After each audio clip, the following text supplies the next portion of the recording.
Hello guys, welcome back to my YouTube channel. तो आज हम सॉल्व करेंगे CUCET MSc केमिस्ट्री का पेपर सॉल्यूशन। तो लास्ट के वीडियोस में हमने 75 नंबर तक जो है सॉल्यूशन कर लिया था। अगर आपने उसे नहीं देखा है तो आप मेरे चैनल पर जाके जो है CUCET MSc केमिस्ट्री का एक अलग से प्लेलिस्ट बनाया हुआ है, वहाँ पे आप जाके उसे जो है एक एक पार्ट देख सकते हैं। तो आज हम बात करेंगे क्वेश्चन नंबर 76 से। ठीक है, तो क्वेश्चन नंबर 76 क्या बोल रहा है?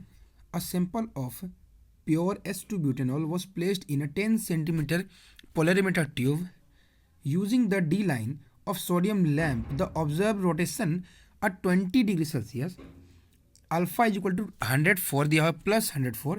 The density of this compound is 0.312 ग्राम पर ml. What is the specific rotation पूछ रहा है। तो क्वेश्चन क्या बोला है? क्वेश्चन बहुत ही अच्छा क्वेश्चन है। इसका सॉल्यूशन जो हम करते हैं, तो सबसे पहले मैं बता लूँ क्या क्या डेटा दिया हुआ है। यहाँ पे हमें लेंथ दिया हुआ है, लेंथ, देन हमें यहाँ पे स्पेस ऑब्जर्व रोटेशन दिया हुआ है, देन हमें यहाँ पे डेंसिटी दिया हुआ है डी। तो अल्फा, एल और डी दिया हुआ है। हमें निकालना क्या है? हमें स्पेसिफिक रोटेशन निकालना है। हमें ये वाला स्पेसिफिक रोटेशन निकालना है। तो कैसे, चलिए मैं बताता हूँ।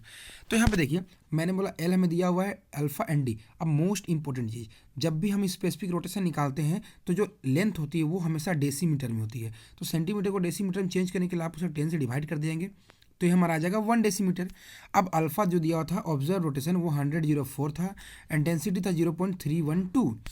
ठीक है, अब हम निकालना था स्पेसिफिक रोटेशन। तो स्पेसिफिक रोटेशन का फॉर्मूला क्या होता है? Alpha by L into D. अब नॉर्मल सी बात है, अल्फा की वैल्यू दी हुई है 104 प्लस में है ये, ठीक है। देन नीचे में हमारे क्या है, यहाँ पे लेंथ की वैल्यू कितनी है हमारी? 1 है, एंड हमारा जो डेंसिटी था वो 0.312। इसे डिवाइड करें तो आपको आ जाएगा प्लस 333 डिग्री आ जाएगा। तो इसलिए हमारा जो करेक्ट आंसर हो जाएगा हमारा हो जाएगा डी।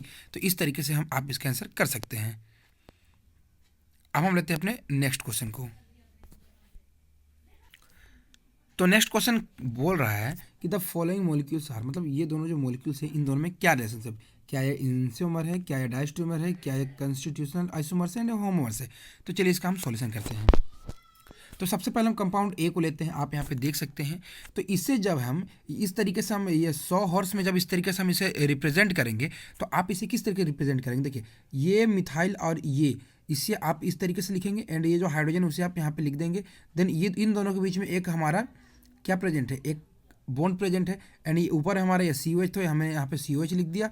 एंड हमारा लेफ्ट राइट में हाइड्रोजन ब्रोमीन हमने यहाँ पे लिख दिया इसे। अब देखिए, तो हमें इसे चेंज करना है इस तरीके से। तो इसके लिए हमें क्या करना होगा? इसको सबसे पहले जो है हमें इसको जो है वाई में कन्वर्ट करना होगा। तो हम इसे क्या करेंगे? नॉर्मली जो है इसको हम रोटेट कर देते हैं 180 में। तो COH नीचे आ जाएगा, ब्रोमीन इधर आ जाएगा एंड हाइड्रोजन इधर आ जाएगा। तो जैसे आप रोटेट करेंगे देखिए हमारा कुछ इस तरीके से हमारा कंपाउंड बन जाएगा। अब आप इसे इस तरीके से रिप्रेजेंट करेंगे फिक्सचर में, देन आपका ये किस तरीके से हो जाएगा? देखिए, सबसे यहाँ पे हाइड्रोजन है, यहाँ पे COH है, तो हाइड्रोजन COH हमने लिख दिया। अब इसके लेफ्ट में क्या है? मिथाइल, इसके लेफ्ट में मिथाइल, इसके राइट में ब्रोमीन, इसके राइट में ब्रोमीन, इसके लेफ्ट में ब्रोमीन, इसके लेफ्ट में ब्रोमीन यहाँ पे, एंड राइट में हाइड्रोजन, यहाँ पे हाइड्रोजन। हमने इस तरीके से लिख दिया। अब जो है इसका हम क्या करेंगे? इसे हम रोटेट कर देंगे। तो जैसे ही इसे हम रोटेट करेंगे तो हमारा जो है COOH जो है ऊपर चला आएगा एंड ये हाइड्रोजन नीचे चला आएगा। तो और ये ब्रोमीन, ये हाइड्रोजन था हमारा यहाँ पे लेफ्ट में आ जाएगा एंड ये ब्रोमीन जो हमारा राइट में आ जाएगा। एंड सिमिलरली जो है ये ब्रोमीन यहाँ पे लेफ्ट में आ जाएगा एंड ये मिथाइल जो है राइट में चला आएगा। अब जो गिवन कंपाउंड है उसमें आप देखिए, ये नीचे में मिथाइल ग्रुप है लेकिन हमारे यहाँ पे हाइड्रोजन ग्रुप आ रहा है। ये जो है जो गिवन कंपाउंड है वो, ठीक है। तो यहाँ पे देखिए, यहाँ पे नीचे हाइड्रोजन आ रहा है, तो हम क्या करेंगे? यहाँ पे इसे हम शिफ्ट कर देंगे, मिथाइल को यहाँ पे ले आएंगे, देन ये हाइड्रोजन यहाँ शिफ्ट कर देंगे और ब्रोमीन को यहाँ पे शिफ्ट कर देंगे। कोई चेंजिंग नहीं आएगी। तो हमारा जो फाइनल कंपाउंड मिलेगा हमारा इस तरीके का कंपाउंड मिलेगा, जो इससे जो हम चेंज किए हैं इस तरीके के प्रोजेक्शन में। तो अब देखिए यहाँ पे क्या है, इन दोनों के बीच जो रिलेशन देखिए, नॉर्मल यहाँ पे ये है कि देखिए ये पोजीशन सेम है, ये भी सेम है, ये भी सेम है, लेकिन ओनली जो है 1 कार्बन से यहाँ पे चेंजिंग है। तो इसलिए ये दोनों जो कंपाउंड हमारा डायस्टीरियोमर्स हो जाएंगे। आप RS कॉन्फ़िगरेशन से भी इसे निकाल सकते हैं। अब लेते हैं हम अपने नेक्स्ट क्वेश्चन को। तो नेक्स्ट क्वेश्चन क्या बोल रहा है? Which is the most stable confirmation of ethylene glycol. Normally देखिए, अगर आपको किसी भी कंपाउंड दिया होता है तो आप वहाँ पे NT को मोर स्टेबल मानते हैं, लेकिन इस केस में क्या है, आपका गोच कन्फर्मेशन सबसे ज़्यादा स्टेबल होगा। बिकॉज आप यहाँ पे स्ट्रक्चर देख सकते हैं कि जो गोच कन्फर्मेशन वहाँ पे एक OH प्रेजेंट है ग्लाइकोल में, तो यहाँ पे हाइड्रोजन बॉन्डिंग की पॉसिबिलिटी है, इसीलिए हमारा सबसे ज़्यादा स्टेबल प्रोडक्ट हो जाएगा। ठीक है, तो इसलिए करेक्ट आंसर हमारा क्या हो जाएगा? हमारा हो जाएगा C। अब लेते हैं हमारे नेक्स्ट क्वेश्चन को। तो ये क्वेश्चन बहुत अच्छा है, इसमें जो है एलिमिनेशन टेक्निक से आप इसे कर सकते हैं। देखिए, which of the following statement is not true according to conformational analysis of cyclohexane. मतलब साइक्लोहेक्सेन के बारे में आपको बताना है, इस तरीके जो आपका साइक्लोहेक्सेन आपका प्रेजेंट होता है इस तरीके से, ठीक है। तो सबसे पहले क्या बोला जा रहा है, when two chair conformers in interconvert, मतलब इससे जो है आप इंटरकन्वर्ट कर रहे हैं, या चेयर कन्फर्मेशन है, ठीक है, कुछ इस तरीके से जो है आप इसे इंटरकन्वर्ट कर रहे हैं इस तरीके से, ठीक है, that are equatorial in one conformer become axial in the other chair conformer and vice versa. मतलब यहाँ पे यही है, सिंपली यहाँ पे यही बोला गया कि ये जो हमारा साइक्लोहेक्सेन का कन्फर्मेशन है एंड यहाँ पे जो हाइड्रोजन प्रेजेंट है एक्सियल और इक्विटोरियल पे, इसे हम जब कन्वर्ट करेंगे तो हमारा कुछ इस तरीके का कंपाउंड मिलेगा, ठीक है। तो ये जो हाइड्रोजन हमारा एक्सियल प्रेजेंट है, तो यहाँ पे ये हाइड्रोजन इक्विटोरियल पे चला आएगा एंड ये जो इक्विटोरियल हाइड्रोजन है वो हमारा एक्सियल पे चला आएगा। जी ऐसा होता है, बिल्कुल सही है। या फिर जो इक्विटोरियल था वो एक्सियल चला गया एंड जो एक्सियल था वो इक्विटोरियल चला जाता है, तो ये जो है हम लोग का करेक्ट है, ठीक है। अब दूसरा ऑप्शन को पहले आप यहाँ पे छोड़ दीजिए, देन तीसरा ऑप्शन पढ़ते हैं हम लोग। The energy of twist boat conformation is more than chair conformation. तो इसके लिए आप एक लाइन याद रखिए, वो क्या है, CTBH। अगर आपने ये याद रख लिया तो आपका जो एक क्वेश्चन हो जाएगा। कैसे, देखिए, ये हमारा है चेयर कन्फर्मेशन, ये ट्विस्ट बोट, ये बोट, और ये हमारा हो जाएगा क्या, हाफ बोट हो जाएगा। तो इधर जाएंगे तो हमारा एनर्जी जो होता है हमारा डिक्रीज होता है, ठीक है, एनर्जी जो होता है हमारा डिक्रीज होता है लेफ्ट टू राइट, लेकिन इधर से जाएंगे तो हमारा एनर्जी जो होता है इंक्रीज होता है। तो हमें क्वेश्चन क्या बोला गया है कि द एनर्जी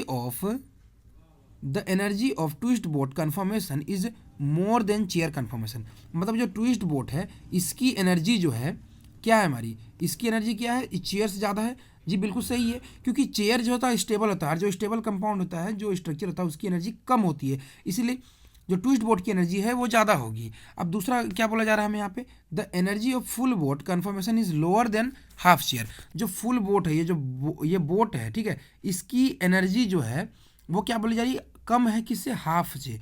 मतलब बोट की जो है हमारी एनर्जी क्या है यहाँ पे कम बोला जा रही है एंड हाफ चेयर की जो है ज़्यादा बोला जा रही है। तो ये भी बिल्कुल करेक्ट है, जो मैंने CTBH से बताया आपको कि इधर जाएंगे तो एनर्जी डिक्रीज होगी, मतलब इसकी एनर्जी सबसे ज़्यादा होगी। तो ये बिल्कुल करेक्ट है। तो गलत ऑप्शन हमारा क्या हो जाएगा, ऑप्शन बी हो जाएगा हमारा रॉन्ग स्टेटमेंट, क्योंकि ACD तो हमारा यहाँ पे बिल्कुल करेक्ट हो रहा है। अब लेते हैं हमारे नेक्स्ट क्वेश्चन को। ये क्वेश्चन भी बहुत अच्छा है, predict the major product obtained in the following reaction. तो आइए इसका मैकेनिज्म करते हैं। तो सबसे पहले देखिए, ये रिएक्शन मैंने आपको कल ही पढ़ाया था। अगर आपने मेरी electrophilic addition reaction of alkene नहीं पढ़ी है तो आप जाके उसे देख लीजिए, ठीक है, तो आपको वहाँ पे ये समझ आ जाएगी, ठीक है।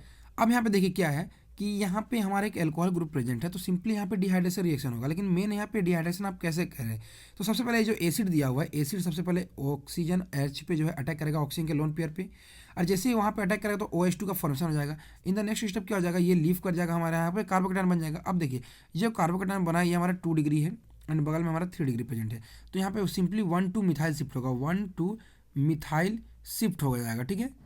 और जैसे ही मिथाइल शिफ्ट हो जाएगा तो कार्बोकेटायन नेक्स्ट हमारा यहाँ पे चला जाएगा एंड हमारा ये मिथाइल यहाँ पे, ये मिथाइल तो यहाँ पे चला जाएगा और ये कार्बोकेटायन हमारे यहाँ पे फॉर्म हो जाएगा। तो जैसे मैंने यहाँ पे फॉर्म किया है, अब सिंपली जो है ये हाइड्रोजन इस तरीके से लीव कर जाएगा एंड हमारे यहाँ पे अल्कीन का फॉर्मेशन हो जाएगा। तो हमारा जो करेक्ट ऑप्शन हो जाएगा वो कौन सा हो जाएगा, हमारा D, ठीक है। अब नेक्स्ट क्वेश्चन क्या है, which compound does not give positive result in Lassaigne's test for nitrogen. तो ये क्वेश्चन बहुत ईजी है कि देखिए, जो लसाइन टेस्ट होता है उसके लिए जो होता है, हम किसके लिए करते हैं, सबसे पहले बात नाइट्रोजन कंटेनिंग कंपाउंड के लिए करते हैं। तो यहाँ पे देखिए, एनिलीन में नाइट्रोजन है, बेंजामाइड में नाइट्रोजन है, यूरिया में भी नाइट्रोजन, लेकिन ग्लिसरीन में नाइट्रोजन नहीं है। तो इसलिए करेक्ट ऑप्शन हो जाएगा हमारा option number B। The number of isoprene unit present in the sesqui टर्पिन। देखिए, मैंने अपने चैनल पर जो है टर्पिनोट्स आपको पढ़ा के रखा है, अगर आपने उसे नहीं देखा है तो आप जाके प्लीज़ देख लीजिए। तो इसका करेक्ट आंसर हो जाएगा हमारा C, सेस्क्यू में 3 प्रेजेंट होते हैं, और इसके मैंने ट्रिक्स भी बताया रखे हैं उस वीडियो में, तो आप जाके देख लीजिए, ठीक है। अब नेक्स्ट क्वेश्चन हमारा क्या है, how many NMR signals the following compound source. ये कितने NMR सिग्नल सोर्स करेंगे, तो यहाँ पे नंबर ऑफ डिफरेंट हाइड्रोजन कितने वो देखते हैं। ये हाइड्रोजन सेम है, ये हाइड्रोजन सेम है, ये हाइड्रोजन सेम, मतलब ये तीनों जो A टाइप के सिग्नल देंगे, मान लेते हैं ये भी सेम है, ये भी सेम है, ये भी सेम है, ये B के टाइप के देंगे। एंड यहाँ पे एक हाइड्रोजन प्रेजेंट है, यहाँ पे एक अच्छे से बताता हूँ फिर से मैं, देखिए यहाँ पे क्या देखिए, ये सेम है, ये सेम है, ये सेम है, तीनों एक सिग्नल देंगे, ठीक है। अब देखिए, ये सेम देंगे, ये सेम देंगे और ये सेम देंगे। अब तीसरा क्या है हमारा, तीसरा ये है कि यहाँ पे भी एक हाइड्रोजन प्रेजेंट होगा इन मिथाइल के बीच में, यहाँ पे भी और यहाँ पे भी, तीनों यहाँ पे भी सेम सिग्नल देंगे, मतलब यहाँ पे 3 टाइप का अलग है तो यहाँ पे 3 सिग्नल हो जाएंगे। ठीक है, अब लेते हैं फिर नेक्स्ट क्वेश्चन को।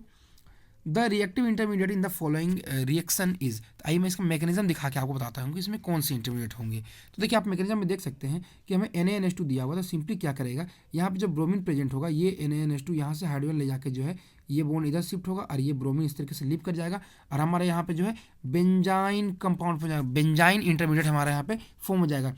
ठीक है, इसे ही हम एराइन बोलते हैं। और नेक्स्ट सिंपली क्या हो जाएगा, ये नाइट्रोजन जो है सिंपली इस कार्बन पर अटैक करेगा और ये यहाँ पे ये शिफ्ट हो जाएगा और हमारा जो है इस तरीके का जो है कंपाउंड का फॉर्मेशन हो जाएगा, जो कि आपको यहाँ पे दिया हुआ है। एंड हमारा जो इंटरमीडिएट था वो क्या था हमारा, अराइन या फिर बेंजाइन बोल सकते हैं आप उसे।